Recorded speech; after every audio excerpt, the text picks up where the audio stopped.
Hello students, 12th class की chemistry में आपका स्वागत है।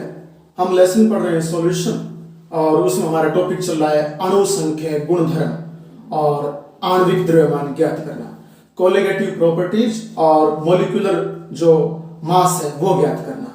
तो अणु संख्या गुणधर्म मैं बता चुका हूं कि तनु विलयन के वे भौतिक गुण जो विलयन के कणों की संख्या पर निर्भर करते हैं। किसी तनु विलयन के वे भौतिक गुण जो विलयन के कणों की संख्या पर निर्भर करते हैं। और विलयन में आप जानते हो विलय होता है और विलायक होता है, तो विलय के कण भी आ जाएंगे और विलायक के कण भी आ जाएंगे और उन कणों की संख्या पर जो निर्भर करेगा तो उसे हम बोलेंगे अणु संख्या गुणधर्म, कोलिगेटिव प्रॉपर्टीज। और हम एक पढ़ चुके हैं वाष्प दाब में आपेक्षिक अवनमन, इस कोलिगेटिव प्रॉपर्टी को हमने पढ़ा था। और इसका जो हम विलेय पदार्थ है उसका आणविक द्रव्यमान ज्ञात करने हेतु, आणविक भार ज्ञात करने हेतु और हमने एक सूत्र प्राप्त किया था और हमने लिखा था कि Mb ये होता है विलेय का भार। तो आप यानी विलेय का अनुभार आप ज्ञात कर रहे हो इस सूत्र से। तो हमने प्राप्त किया था कि WB बटा WA इंटू MA और यहां आपने लिखा P0A बटे में P0A माइनस PA, ये सूत्र हमने प्राप्त किया था। ठीक है, ये विलेय का अणुभार होता है। WB जो आप ऊपर से विलेय पदार्थ मिला रहे हो उसकी ग्राम मात्रा होती है, ये विलायक की ग्राम मात्रा होती है। WB तो विलेय की ग्राम मात्रा होती है, WA विलायक की ग्राम मात्रा होती है जैसे पानी है। ठीक है, और MA जो होता है वो होता है विलायक का अणुभार, MA विलायक का अणुभार। और P0A है, याद रखना, विलायक का वाष्प दाब होता है, विलायक का वाष्प दाब होता है। और PA विलयन का जो आपके वाष्प दाब होता है। P0A तो विलायक का वाष्प दाब होता है, PA विलयन का वाष्प दाब होता है। तो मैं जो सिंबल है इनके वो यहां इस साइड में लिख देता हूं। जैसे WB को आप लिखोगे विलेय का भार, और विलेय का भार आप याद रखना आपको ग्राम के रूप में दिया हुआ मिलेगा, विलेय का भार ग्राम में मिलेगा।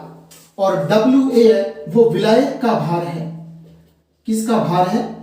विलायक का भार है, वो भी आपको ग्राम के रूप में दिया हुआ मिलेगा, विलायक का भार भी ग्राम के रूप में आपको दिया हुआ मिलेगा। M जो A बच गया तो याद रखना ये विलायक का अणुभार होता है, MA जो बच गया ये विलायक का अणुभार होता है, अणुभार होता है विलायक का MA। और यहां P0A विलायक का वाष्प दाब, तो P0A क्या है? विलायक का वाष्प दाब है, विलायक का वाष्प दाब। तो ये विलायक का वाष्प दाब हम लिख देंगे। और PA ये विलयन का वाष्प दाब है, किसका?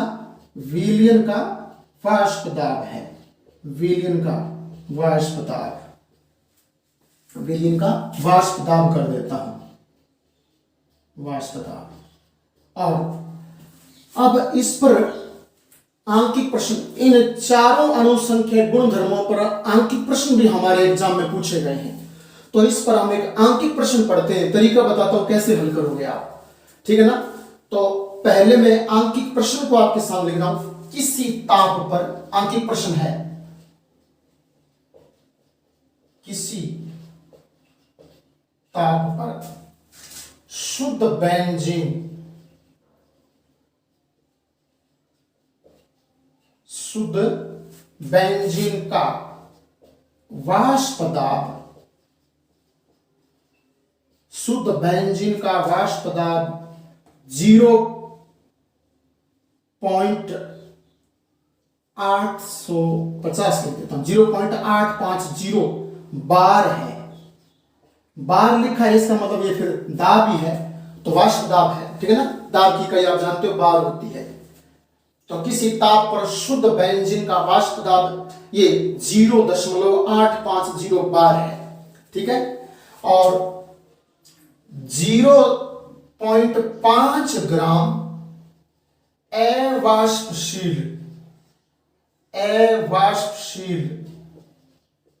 विलेय को, ठीक है ना, विलेय ठोस को भाई, विलेय ठोस को और 39 ग्राम बेंजीन में घोला गया है। 39 ग्राम बेंजीन लिया आपने। बेंजीन पानी की तरह होती है और जो विलायक, वो विलेय पदार्थ उनको घोलने के काम आती है। तो बेंजीन यहां पर विलायक का काम कर रही है, पानी के स्थान पर बेंजीन ली गई है। तो 39 ग्राम बेंजीन में घोला गया है, बेंजीन में घोला गया है। फिर आगे कहता है प्राप्त विलयन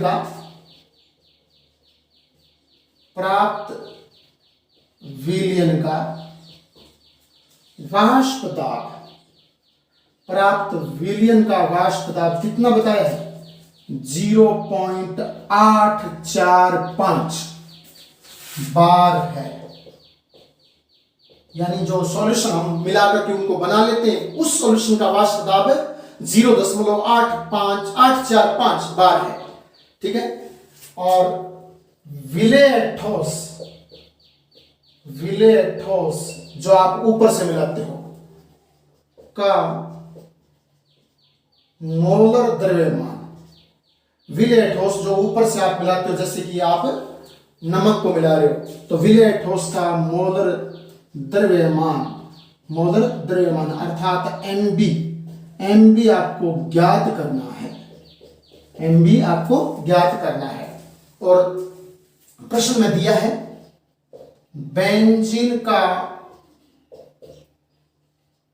अणुभार या द्रव्यमान, एक ही बात है।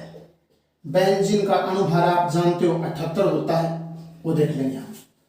तो अणुभार बेंजीन का ये प्रश्न में दिया गया है ऐसे कोष्ठक में, और ऐसे प्रश्न हमारे एग्जाम में पूछे गए हैं अंकित प्रश्न के रूप में। तो हम हल करते हैं।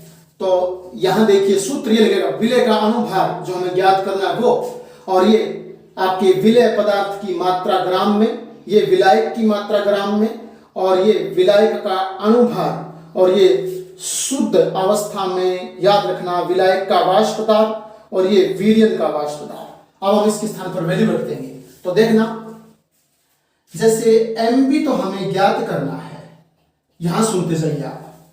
विलेय का भार डब्ल्यूबी क्या होता है? डब्ल्यूबी होता है विलेय का भार ग्राम में। यहां देखना विलेय क्या दिया है, ये तो बेंजीन का वाष्प दाब दिया है, और इधर देखना 0.5 ग्राम अवाष्पशील विलेय ठोस को, ये रहा। कितनी ग्राम मात्रा है? डब्ल्यूबी जो ऊपर से आप मिला रहे हो, विलेय मिला रहे हो, उसकी ग्राम मात्रा कितनी है? 0.5। तो यहां इस डब्ल्यूबी के स्थान पर 0.5 आ जाएगी, 0.5 लिख देंगे। फिर यहां गुणा, ये गुणा लगा देंगे, और याद रखना पहले ये कर लेता हूं, WA यानी WB तो क्या था? विलेय का भार, और WA क्या है? विलायक का भार। विलायक जिसमें आप वो घोल रहे हो, जैसे मैंने अभी कहा था कि यहां बेंजीन ली गई है, पानी के स्थान पर बेंजीन ली गई, तो पानी जैसे विलायक होता है वैसे यहां बेंजीन हो गई। तो विलायक का भार ग्राम में, तो विलायक यानी ग्राम 39 ग्राम बेंजीन में घोला गया है, तो यहां बेंजीन क्या हो गई? विलायक का भार कितना? 39 ग्राम। तो यहां नीचे WA में विलायक का भार 39 ग्राम आ जाएगा। फिर हम MA क्या होता है? विलायक का अणुभार। विलायक कौन है? विलायक बेंजीन तो है, बेंजीन में घुल रहे आप, तो ये विलायक बेंजीन हो गया। और बेंजीन का सूत्र क्या होता है? C6H6, ठीक है ना। और इसका बेंजीन का अणुभार में दिया, वो लिख लेंगे, लेकिन मैं बता रहा हूं C6H6, तो आप जानते हो कार्बन का द्रव्यमान 12 होता है, तो यहां तो 6 कार्बन है, एक कार्बन का द्रव्यमान 12 है, यहां 6 कार्बन है, तो 12 6 72, और ये 6 78। तो इस प्रकार से आपके ये 78 हो गया। MA यानी विलायक का अणुभार, विलायक कौन है? बेंजीन है। बेंजीन का अणुभार सूत्र से निकालेंगे, निकाल भी लेंगे सूत्र से, और हमें तो प्रश्न में दिया गया है अणुभार, तो वहां को रख लेंगे या तो निकाल लेंगे, लेकिन ये हमें दिया हुआ आता है, विलायक का अणुभार लगभग दिया आता है एग्जाम में, कोष्टक में, और हम विलायक का अणुभार निकाल भी सकते हैं सूत्र से। ये हमने रख दिया। अब कोष्ठक वाली ये जो सूत्र है इस पर रखेंगे, तो पहले यहां इस प्रकार से यू लगा देता हूं और अब हम हल करते हैं इसे। तो आप देखना, जैसे P नोट A विलायक का वाष्प दाब, विलायक कौन थी? बेंजीन थी। तो देखना एक मिनट, शुद्ध ताप पर बेंजीन का वाष्प दाब, बेंजीन कौन है? विलायक है, और उसका वाष्प दाब कितना दिया है? 0.850। तो यहां आ जाएगा 0.850 ऊपर इसके स्थान पर, बटे में दोबारा वही आ जाएगा 0.850 माइनस, और माइनस में क्या करेंगे? माइनस में देखना PA क्या होता है? विलयन का वाष्प दाब। जो आप विलय को जब विलायक में मिला दोगे तो विलयन बनेगा। तो यहां तो विलय तो कौन है? वो नमक है। यानी कहने का मेरी तरफ से मैंने इसको नमक मान लिया है। 0.05 ग्राम अवाष्पशील विलय, तो वो आपने किस में मिला है? बेंजीन में। तो वो विलय और बेंजीन दोनों मिलकर क्या बनेंगे? विलयन। और विलयन का वाष्प दाब कितना है? ये लिखा है, प्राप्त विलयन का वाष्प दाब 0.845। प्राप्त विलयन का वाष्प दाब 0.845 बार है। बार, ये विलयन का वाष्प दाब प्रश्न में दिया गया है, तो ये यहां आ जाएगा आपके 0.845, इसको लगा देंगे। अब इसको हम हल कर लेंगे, तो दोबारा से NB बराबर, ठीक है ना, इसको गुणा कर लेंगे 78 5 8 5 40 और आपकी ये हो जाएगा 390, ठीक है ना। 0.5 को 78 से गुणा करूंगा तो 8 5 40, 5 7 35 और 4 39, 390 बटे में 39 इंटू ये 0.850, यहां से हम लिख लूंगा 0.850 बोल देता हूं इसे, यानी होता तो 0.850 ऐसे बोला जाता है, पता है आपको। और यहां घटाकर लिख दूंगा 0.005 आ जाएगा। ये 0.3 के बाद है तो दशमलव से दशमलव तो कैंसिल हो जाएगा, और ये काट देंगे, ये 10 पर कट रहा है ना, और ये आपके 17.85 ये 17 पर कट रहा है। तो इस प्रकार से 17 इंटू 10 170 ग्राम, ठीक है ना।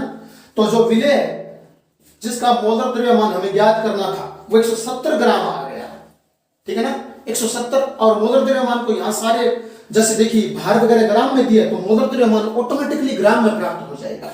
तो यहाँ 170 ग्राम जो विलय पदार्थ है उसका मोलर द्रव्यमान प्राप्त हो गया। इस प्रकार से आप इन प्रश्नों को हल करना और एग्जाम